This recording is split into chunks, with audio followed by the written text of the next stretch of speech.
Su jie įdavau ir galvodavau, wow, kaip faina, man kaip patinka, kaip ta moteris veda ir aš, žinai, taip norėčiau.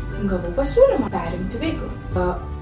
Aš ateinu kaip iš šventę ir viskas. Tu pradedi matyti prasmę kitose dalykuose, tau neberezonuoja tai, kas anksčiau rezonavo. Man toks buvo didžiulis virsmas. Turėjau išsekimą, nemagau ten virš metų laiko, man meditacija yra panacija. O gal to kažkoks ten dvasinis budimas prasidės. O kaip tą dvasinį pabudimą apibūdintų?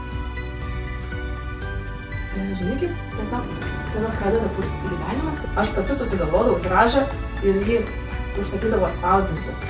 Aš išėjau. Ir bankrutavo. Ne, Jis sako, aš svarbus, ar mažas, ar didelis, tokia ezoteriška, man tai domina, žinai, sritis. Sveiki, sveikinuosi aš Ieva, mūsų I Know projekte Tapti, ne tik būti. Šioje laidoje, pokalbyje, podcast'e kalbame apie augimą, apie motyvaciją, apie įkvėpimą. Ir šiandien pas mus svečiuojasi Ugnė. Labas, Ugnė. Labas. Nieko nelaukdama, paprašysiu prisistatyti tavęs, Ugnė, papasakoti trumpai, ką šitam gyvenimo etape veiki, kokia veikla užsiemi ir kaip sugalvojai daryti tai, ką dabar darai. Tai ačiū už klausimą, ačiū, kad pakvietei. Ir kaip prieš tai minėjau, man šitas klausimas yra turbūt sunkiausias. Trumpai papasakoti apie save. Žinai, kai susitinki su kiekvienu žmogum, jam skirtingus dalykus ir nori pasakoti. Bet kadangi tu apie veiklą, tai net susiradau praėjusių metų interviu, kur buvau davus raštu ir galvau, kaip aš ten save tuo sakiniu apibūdinau. Tai žinok, aš net perskaitysiu. Ugnė Ginė yra sertifikuota meditacijų instruktorė, savipažinimo ir sąmoningumo praktikų vedlė, ankstyvojo ugdymo praktikė, vedanti patirtinius vadinamosius užsiėmimus kūdikiams ir vaikams. Tai aš vedu ankstyvojo ugdymo būrelį Augu drąsiai. Tai ten susirenka vaikučiai, tokie iki darželinio amžiaus, kartu su mamytėmis ir mes per žaidimus, per muziką mokomės įvairiausių dalykų, tokių net kaip pavyzdžiui, kaip vaiką mokyti tokio amžiaus skaičiuoti. Bet viskas tokius per labai paprastus dalykėlius, žinai. Pavyzdžiui, turim tokią net tvarkymosi dainelę ir tie vaikai jau, žinai, po mėnesius, du jau jie įpranta, jie jau žino, kad iš karto aš pradedu dainuoti dainelę ir viskas, jau visi ten neša tai, ką turi rankose, tarkim, į krepšelį. Tokius įpročius tarsi formuoji, taip? Taip. Kaip gimė mintis edukuoti vaikus? Nepaslaptis, kad ir pati turi dvi labai žavias dukras, tai gal čia ir yra ta kryptis, dėl ko nusprendė edukuoti? Aišku, mano tas mamystės kelias tai tikrai davė savo, nes kitaip tikrai nebūčiau sugalvojusi. Ir net negaliu pasakyti, kad sugalvojau. Su pirmąja dukra mes pradėjom lankyti įvairiausius užsiėmimus, išbandėm turbūt viską, kas buvo rinkoje. Ir apsistojom ties Augu drąsiai. Šis būrelis man labiausiai patiko, nors, sakau, bandėm tikrai viską, kas tuo metu buvo. Ir tuo metu, kaip aš su jie įdavau ir galvodavau, wow, kaip faina, man kaip patinka, kaip ta moteris veda ir aš, žinai, taip norėčiau. Ir vėliau tą patį būrelį vedžiau ir antrą savo dukrą. Ir tada jau aš pamačiau, kad aš gal ne tik norėčiau, bet jau ir galėčiau tą daryti.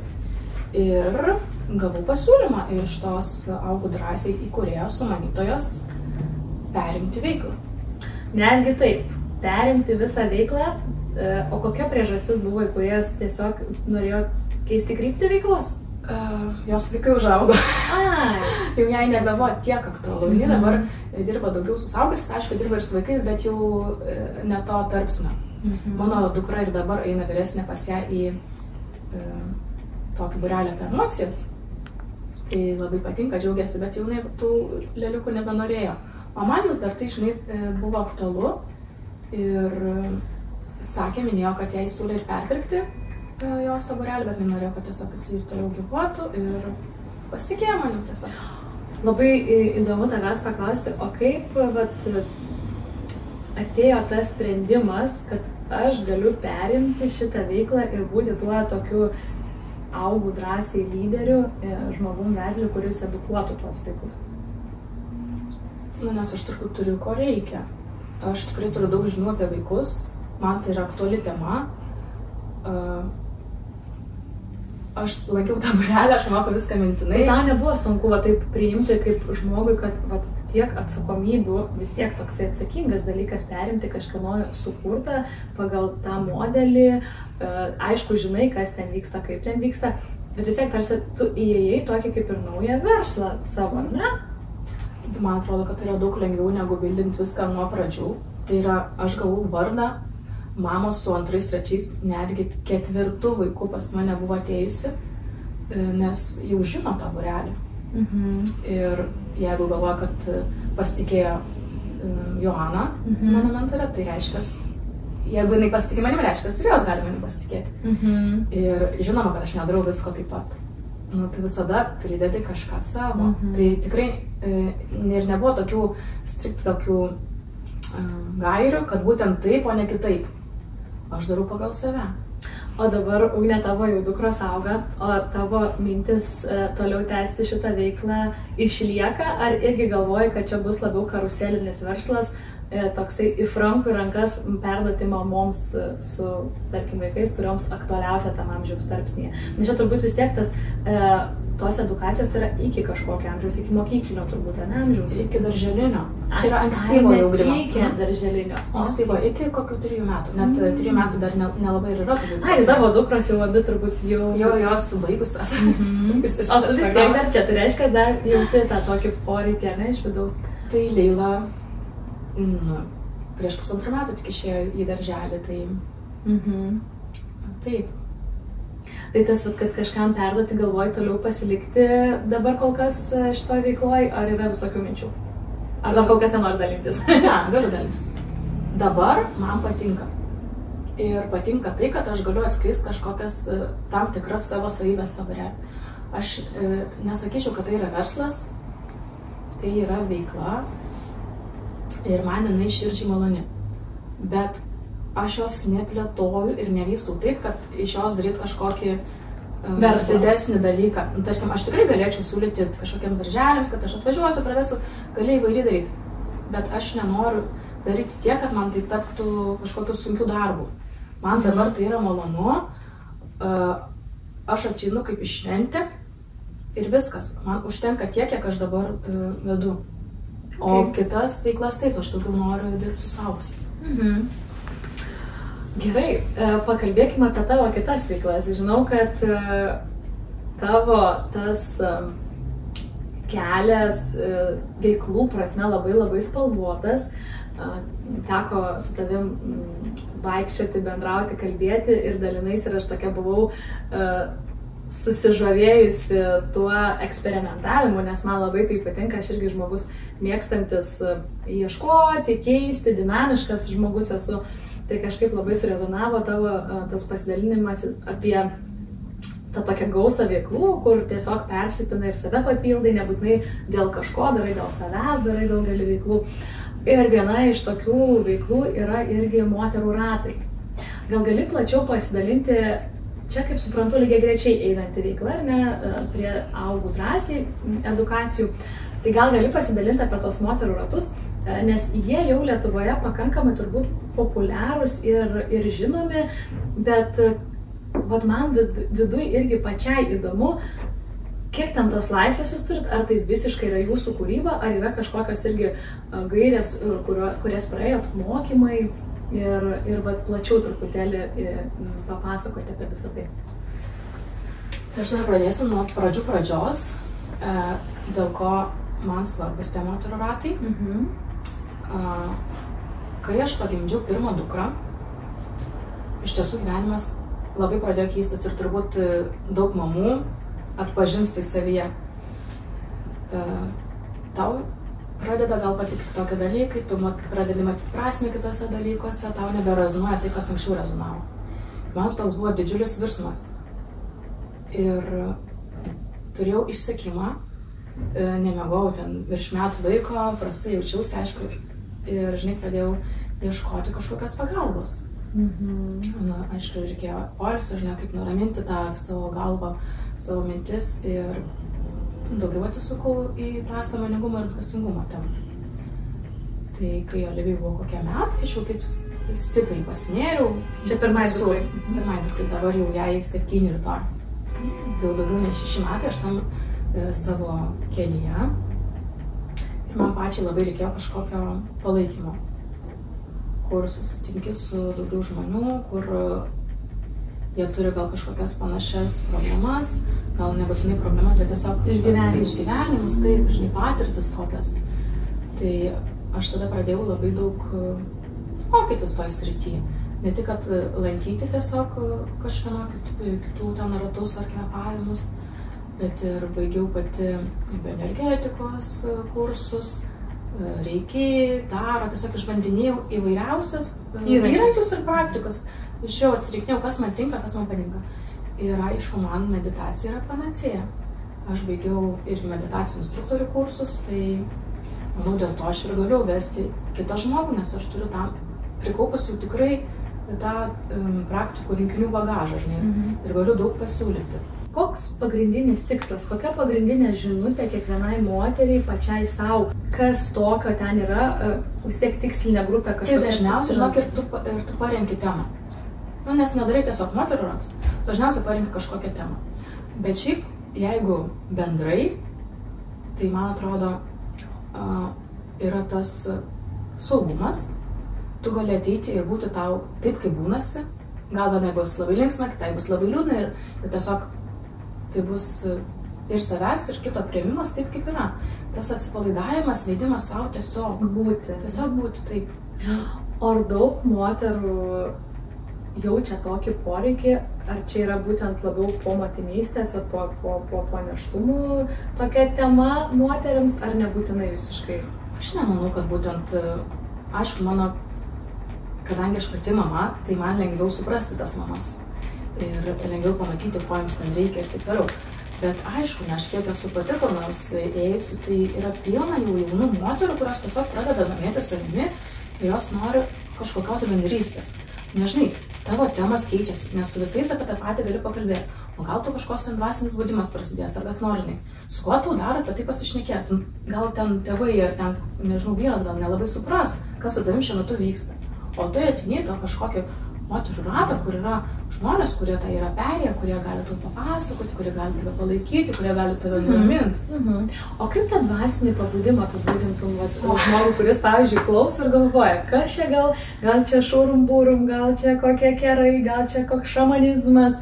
Žinai, visokių dar tų mitų sklando, dėl to, kad ir nepabijokim pasakyti, kad visokių tų ir žmonių rinkoje atsiranda, kurie iš to ir verslą labai daro ir nebūtinai yra patys instruktuoti, edukuoti, pakankamai išsilavinę šitoj srity ir patys išsilaisvinę. Aš turbūt niekada žmogus visą gyvenimą mokysies čia būdamas, nėra to galo niekada. Bet kaip tu pasakytum apie tą dvasinį kelią, dvasinį pabudimą? Visiškai nesitikėjau šitą klausimą. Nes neplanavau, žinai, pati taip nukrypti. Žinai, kaip tiesiog tave pradeda purtyti gyvenimas ir tu pradedi kvestionuoti viskuo ir galvoji, tie egzistenciniai klausimai taigi atsiranda. Kas aš, kodėl aš, ir dabar skaičiau, kad jie atsiranda vis anksčiau žmogui. Žinai, kaip anksčiau vidurio amžiaus krizė, mes galvojom, kad ten yra ties 50, nors tikrai 100 metų kažin kas gyvena. Tai dabar jau, sako, prasideda tie egzistenciniai klausimai ties 30-mečių, gal net 27 metais. Jau mano tai turi. Taip, tai tarkim, mano tie pirmieji taip irgi buvo 27-28 metai ir tokie, okei, o kur prasmė? Nes, vis tiek žmogui, ar kuriam rūpi, kaip jisai gyvena, kokia yra prasmė gyvenime, ne?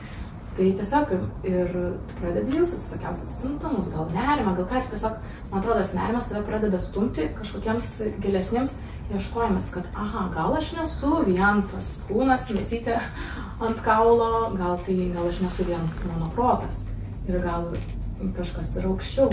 Tai dvasingumas nėra lygu tikėjimas, religija. Man tai tikrai ne. Nors tas dvasingumas mane lydi nuo vaikystės, turbūt man dėl to tai yra aktuali tema. Manęs nieks nevertė, bet aš kažkodėl savanoriškai eidavau į bažnyčią. Aš tiesiog to turbūt ieškojau, aš melsdavausi vakarais, net bažnyčios chore esu giedojus, ten neilgą tarpsnį, bet esu. Aš irgi esu giedojus. Nors aš ir tokia belgė, manau, daugiau.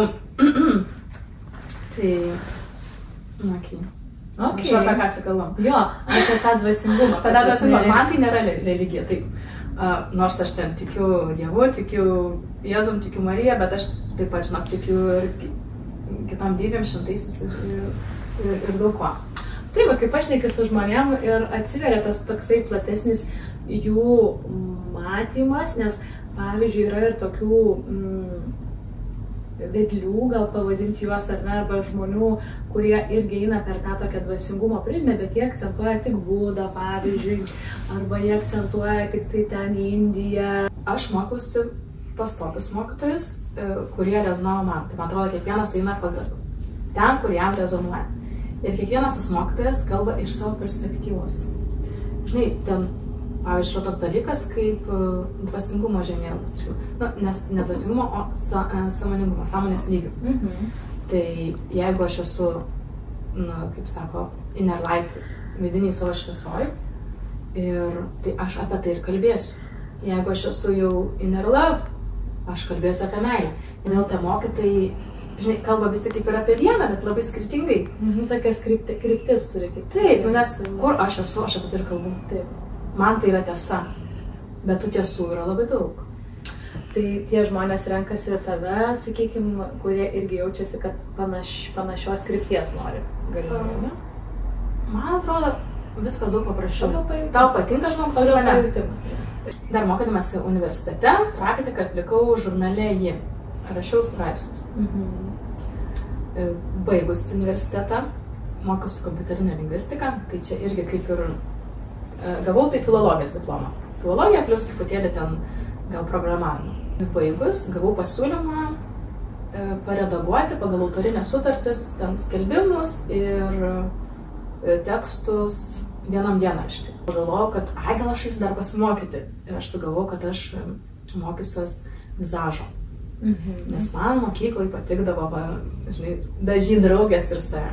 Po to pagalvojau, kad atsirado tokia nauja kryptis kaip mikrobleidingas. Antakius daro ten plunksnių, ten tokį metodą, o kadangi aš dar ir baigusi meno mokyklos, dailės specialybę, tai galvoju, gerai, gal man čia bus lengva tas antakius piešti. Tai kai tik gavau pasiūlymą išeiti į savaitraštį, tai žinok, aš ir išėjau. Labai apsidžiaugus, kad aš gavau tą pasiūlymą. Tai va, o aš ten gavau pasiūlymą dirbti vadybininkę. Bet tokio nebuvau darius, tai pirmiausia. Sako, dar tokio nebuvau darius. Tai buvau vadybininkė, bet trumpai aš buvau vadybininkė, nes paskui aš ten taip nepakilau, pervadino tas mano pareigas ir gavau daugiau atsakomybių ir tapau platinimo projektų vadovė. Tai buvau aš ten atsakinga už labai daug ką. Vadyba ten, ne mano, bet apskritai savaitraščio to buvo prastoka, nes ant mano tokio jauno žmogaus pečių ir sugalvot, koks bus tiražas. Aš pati susigalvodavau tiražą ir jį užsakydavau atspausdinti. O kiek laiko dirbai šitam darbe? Nežinau. Nepilnai 2 metus. Ne, ta prasme, jisai paskui bankrutavo. Ta prasme, aš išėjau. Ir bankrutavo. Ne, aš išėjau anksčiau, nes aš pamačiau, kad yra tikrai labai prasta vadyba ir mačiau, kad jie greit bankrutuos. Aš norėjau atgauti ir savo algą ir atostoginius. Ir aišku, tie, kurie nepasiekė, paskui jie į skolų, aišku, iki šiol neatgavę. Tai čia buvo tavo toks paskutinis darbas pas darbdavį? Taip. Paskutinis, ar ne? Man rodos, taip. Ir jeigu tą patirtį palyginti, pavyzdžiui, pas darbdavius, kiek yra tekę dirbti ir savo dirbti, ant savęs, taip tradiciškai pasakant, tai kokius matai privalumus, trūkumus ir, pavyzdžiui, ką rinktumės ateityje? Arba dabar vis tiek tas pojūtis kažkoks yra labiau? Tai kadangi buvo kitas metas, aš dar neturėjau vaikų. Ir kaip dabar aš jau matau savo asmenybę, man tuo metu reikėjo turėti problemą. Jeigu aš jas neturiu, žinai, realiam gyvenime, man reikia kažkokią problemą turėti, jas spręs, mane tai veždavo. Man ir tam dabar patikdavo. Kažkas ir negavo laikraščio, užsidegiau, žinai, noriu ištaisyti tą situaciją. Bet dabar man to nebereikia, man patinka būti ramiai. Tiesiog, kai viskas yra lengva, šitaip noriu, žinai. Tai aš nenoriu spręsti niekieno kitą problemą. Dabar man viskas yra apie prasmę. Ta veikla prasmė nėra. Ir ar yra man prasmė. Kiekvienam ta prasmė yra skirtinga. Jeigu aš jos nematau, aš nedarau. Fainai. Jo, o tas nesvarbu reiškia, ar tai būtų pas darbdavį, ar būtų darbas sau. Labai svarbu. Vis tiek mano tas ego dar yra didžiulis. Man sunku, žinai, paklausti, vykdyti kažkamo nurodymus tikrai.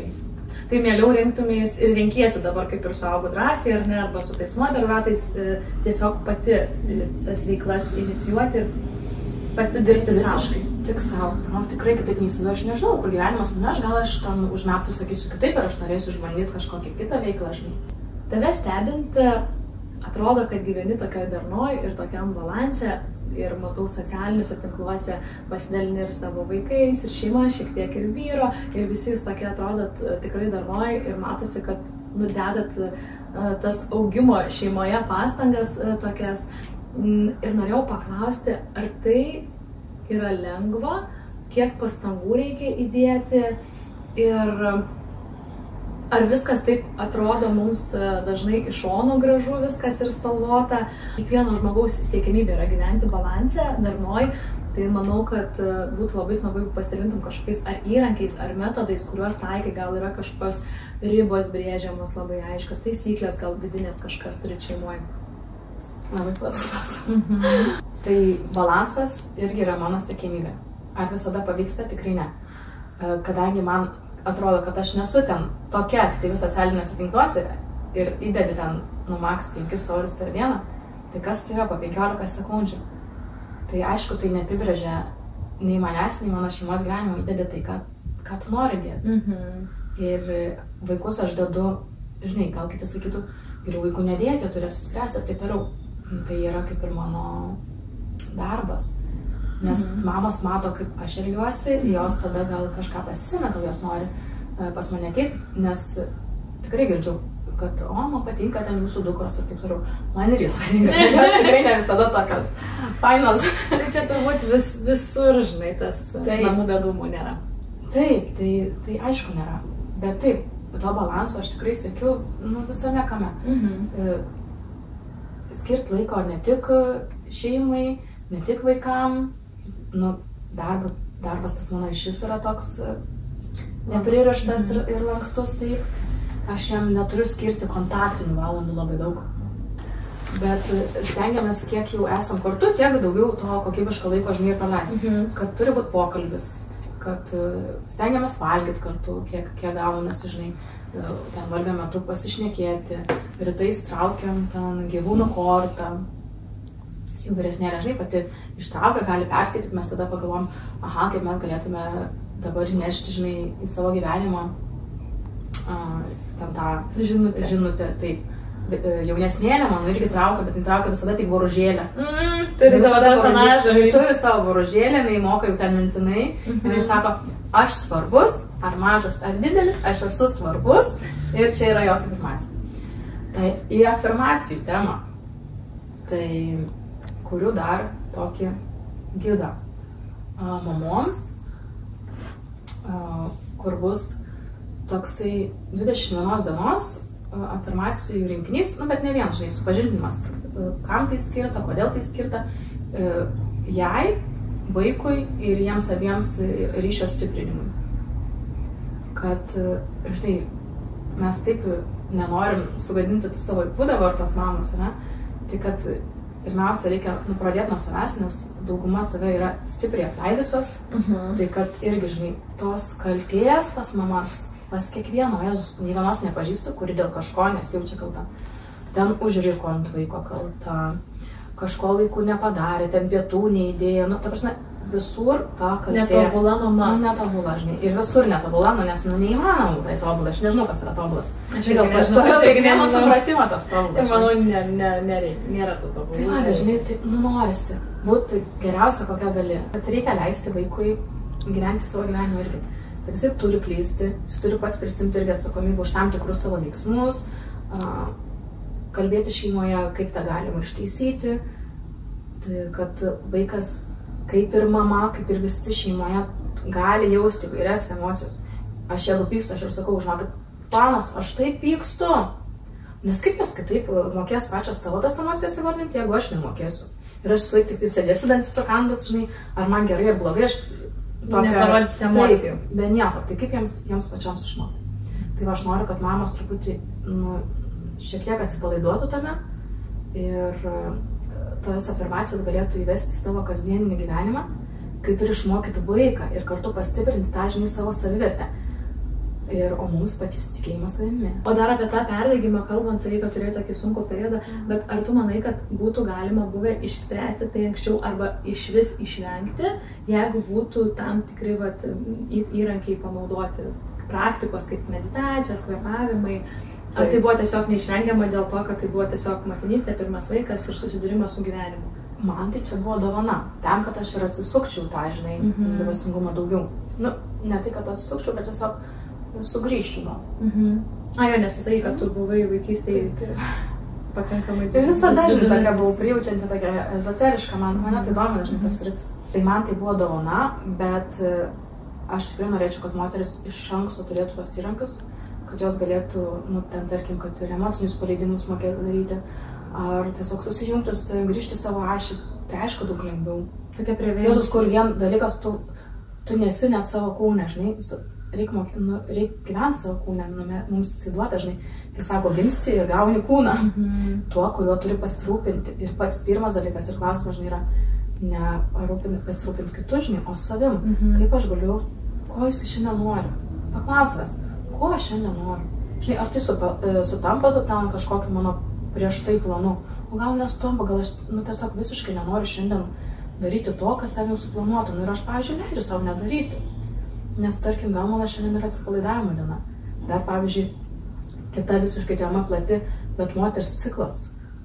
Tarkim, kai evuliacija, taigi žydi, tu gali lėkti, daryti, o prieš menstruacinis periodas. Tu nori susigūšti, kur tu ten eisi, kokį renginį, kur tu ten ką dalinsies. Kur tu ten dalinsies, arba tu tiesiog nori pati, žinai, susigūšti ir tiesiog būti su savimi. Paskutinis klausimas, mūsų pokalbis visiškai eina į pabaigą. Ką pasakytum žmogui nedrasiam, kuris nori realizuoti save, savo idėjas, bet nedrįsta, nes jam yra įdiegta į galvą, kad tai yra ne jam, kad jam nepavyks? Tai irgi turbūt keisti savo įsitikinimus. Aš suprantu, nes įsitikinimas apsprendžia mūsų pasaulėžiūrą, nuo pasaulėžiūros priklauso mūsų veiksmas. Tai tos pačios, žinai, afirmacija yra toksai labai paprastas teiginukas. Bet jeigu tu iš tikrųjų, žinai, pradėsi juo tikėti, pradėsi savo kalbėti pozityviai, mūsų smegenys yra plastiškos, jos keičiasi, jos prisitaiko ir jos pradeda tau siūlyti gražesnių minčių, jos pradeda tave palaikyti. Bet jeigu iš arčiau, tai tiesiog apie kiek žmonių tu čia per dieną pagalvoji, kaip jie gyvena. Aš tai žinok apie mažai. Dažniausiai mes galvom apie save, apie savo šeimą. Aš tikrai negalvoju, oi, kažkokia ten, žiūrėk, dabar pradėjo vesti Instagram. Man įdomu, ar jinai veda, ar jinai neveda. Tiesiog nuimti savo tą reikšmingumą. Aš nesu tiek reikšminga kitiems žmonėms, aš negalėčiau daryti to, ko aš noriu daryti. Ten tu gatvėje gali pamatyti susnarglį žmogų, bet tu apie jį nebegalvosi už 5 minučių, taip, kad jam kažkas ten prilipia prie veido. O žinai, o tu grįži namo ir galvosi, o Dieve, kaip aš čia, žinai, atrodžiu, dabar visą dieną čia apie mane galvoju. O tai kalba, o niekas apie tave, žinok, negalvoja. Tai galvo geriau apie save ir savo gerovę. Ir daryk, kaip tau ten širdis sako, jeigu tu jauti kažkokį vedimą daryti, tai pabandyk. Bet jeigu kartu jauti tą nerimą didelį, tą nedrąsumą. Darau. Bet darau. Jo, ir aplinka dar sako, ne, tau nepasiseks. Aš nežinau, ar čia tavo kelias. Tai prasta aplinka. Reikia gyventi palaikančiai aplinkoje. Ir apsuptis tave palaikančiais ir įkvepiančiais žmonėmis. Reikia apsidaryti, kas aplinkoje, ne? Visiškai. Su šita gražia Ugnės mintim, norėčiau labai dar kartą padėkoti, kad atvykai, kad pasidalinai su norinčiais daugiau, su norinčiais tapti, ne tik būti. Tapti tai nereiškia tapti verslininkais. Tapti geresnė savęs versija, tapti geresniu žmogumi, tapti geresnė mama, bičiuliu, draugu, galų gale savo tapti geresniu ir daryti tai, kas jums iš tiesų patinka, o ne tai, ką reikia daryti gyvenime ir kas jums yra primetama. Mes susimatysim kitose, tapti ne tik būti laidose.